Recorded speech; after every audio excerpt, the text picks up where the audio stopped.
बिस्मिल्लाहिर्रहमानिर्रहीम अस्सलामु अलैकुम वरहमतुल्लाहि वबरकातुहू। प्यारे दोस्तों, आजकल एक याह्या नामी बच्चे के सोशल मीडिया पर बहुत चर्चे हो रहे हैं। कभी उसे हाफिज़ कुरान कहा जा रहा है, कभी उसे पैदाइशी हाफिज़ कुरान कहा जा रहा है, कभी उसे 2 साल हाफिज़ कुरान कहा जा रहा है, कभी उसे दूध पीता हाफिज़ कुरान कहा जा रहा है और कभी उसे अल्लाह का मोजज़ा कहा जा रहा है। तो प्यारे दोस्तों, मैं 3-4 दिनों से इसकी तहकीक कर रहा था। जब इसकी मैं तहकीक कर रहा था तो मुझे पता चला कि इस कहानी में एक बहुत बड़ा झूठ भी बोला जा रहा है। और जब हम इसकी तहकीकात कर रहे थे तो इस दौरान हमें कुछ ऐसी बातें भी इस बच्चे के बारे में पता चली जिनका शायद आपको पता नहीं होगा। तो वो सारी बातें भी मैं आपको प्रूफ के साथ आज इस वीडियो में बताऊँगा।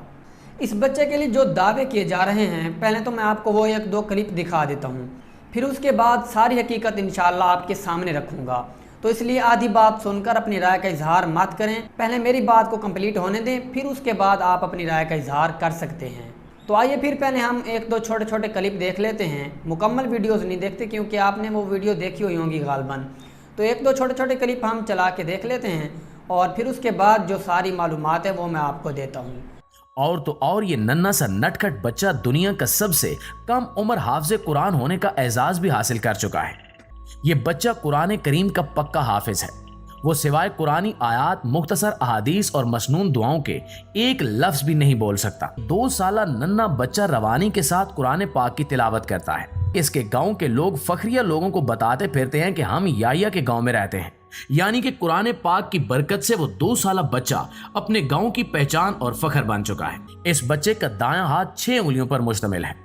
नाज़रीन गिरामी, जब इसके वालिदैन एक उंगली को जायद या इजाफी समझकर अस्पताल ले गए कि डॉक्टर से अपॉइंटमेंट के बाद इस उंगली को कटवा दें, तो जब डॉक्टर्स ने टेस्ट किए तो उन्होंने बताया कि अगर इस उंगली को काट भी दिया जाए तो ये दोबारा निकल आएगी। अगर कोई याह्या के सामने तिलावत करते हुए गलती कर जाए तो उसकी गोया शामत आ जाती है। ये पैदाइशी हाफिज उससे लिपट जाता है और उस वक्त तक नहीं छोड़ता जब तक इसे गलती की इस्लाह न करा ले। हिफ्ज़ कुरान के साथ साथ रफ्ता रफ्ता याह्या की सलाहियतों में इजाफा होने लगा है। वो अब मशहूर क़राए कराम और मशाइख में फर्क भी करने लगा है। आप बस याह्या के सामने किसी सूरा का नाम लें और वो उम्दा अंदाज और कवायद और तजवीद का भरपूर लिहाज रखते हुए अपनी तोतली जुबान से कलाम पाक पढ़ने लग जाता है। जी तो प्यारे दोस्तों, आपने इन क्लिप्स में देख लिया कि इस बच्चे के बारे में क्या क्या दावे किए जा रहे हैं, किस किस अलकाब से इस बच्चे को नवाजा जा रहा है।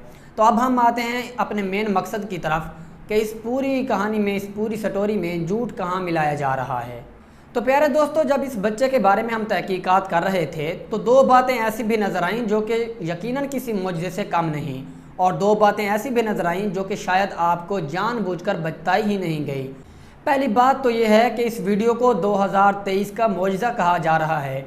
तो आप ये जान लें कि ये वीडियो 2023 की नहीं है। ये वीडियो तकरीबन आज से 6-7 साल पहले YouTube पर 2017 में अपलोड की गई थी। इसका मैंने स्क्रीनशॉट भी लिया है, वो भी आपको स्क्रीन पर दिखा देता हूँ। आप खुद भी साइड पर देख सकते हैं कि 2017 में पहली मरतबा इस वीडियो को अपलोड किया गया था। और दूसरी बात प्यारे दोस्तों, जो कि इस बच्चे को कहा जा रहा है कि ये पैदाइशी हाफिज़ कुरान है, ये दावा भी किसी हद तक दुरुस्त नहीं है। क्योंकि जब हम इस याह्या नामी बच्चे की रिसर्च कर रहे थे, इसके बारे में मालूमात ले रहे थे, तो इस जैसे 2-2 साल के और भी बहुत से बच्चे हमें नज़र आए जिनकी वीडियोज़ यूट्यूब पर मौजूद थी। उनको भी काफ़ी कुरान पाक याद था। उनमें से ज़्यादातर बच्चे अरब ममालिक के थे। तो प्यारे दोस्तों, इससे मालूम होता है कि ये बच्चा पैदाइशी हाफिज़ कुरान नहीं, बल्कि बाकी बच्चों की तरह पैदा होने के बाद माहौल की वजह से, दीनी माहौल जो इसको घर में मिला, उसकी वजह से ये हाफिज़ कुरान बना। तो प्यारे दोस्तों, ये 2 बातें मुझे नज़र आईं। एक तो ये कि ये वीडियो 2023 की नहीं बल्कि 2017 की है, और दूसरी बात प्यारे दोस्तों कि ये बच्चा पैदाइशी हाफिज़ कुरान नहीं बल्कि कम उम्र में कुरान पाक याद करने वाला बच्चा है। और प्यारे दोस्तों, अब मैं आपको वो 2 बातें बताता हूँ जो मैंने इस बच्चे में नोट की। एक तो ये कि अगर कोई बंदा इसके सामने कुरान पाक की तिलावत करता करता रुक जाए तो ये उससे आगे शुरू कर देता है। यानी कि अगर एक आदमी ने एक आयत कुरान पाक की पढ़ी और उस आयत को ख़त्म करके वो बंदा चुप हो गया तो ये इससे अगली आयत को खुद पढ़ लेता है। और दूसरी बात मैंने ये नोट की कि अगर कोई बंदा कुरान पाक पढ़ता जा रहा है और आयत के दरमियान में रुक गया है या आयत को गलत पढ़ लिया है तो ये अगला लफ्ज़ सही करके बता देता है। तो यकीनन दोस्तों, ये बातें कुदरत का मोजिज़ा ही हैं कि इसने इतनी कम उम्र में कुरान पाक की इतनी सी आयतें या सूरतें याद की हुई हैं या फिर ये भी हो सकता है कि मुकम्मल कुरान पाक याद किया हुआ हो। तो प्यारे दोस्तों, ये बात सच है कि ये बच्चा बहुत ज़हीन तरीन है। अल्लाह का मोजिज़ा है कि इसने काफ़ी कुरान पाक या फिर मुकम्मल कुरान पाक याद किया हुआ है।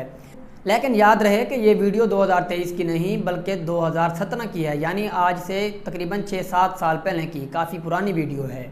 और प्यारे दोस्तों, इस बच्चे के बारे में बहुत बड़े बड़े दावे करना भी किसी हद तक दुरुस्त नहीं है, क्योंकि इस जैसे YouTube पर और भी काफ़ी बच्चे मौजूद हैं। तो प्यारे दोस्तों, आज की वीडियो का यहीं पर एंड करते हैं। अगर बोलने में या समझने समझाने में कोई कमी पेशी या गलती रह गई हो तो आप मेरी इस्लाह ज़रूर करें। अस्सलाम वालेकुम।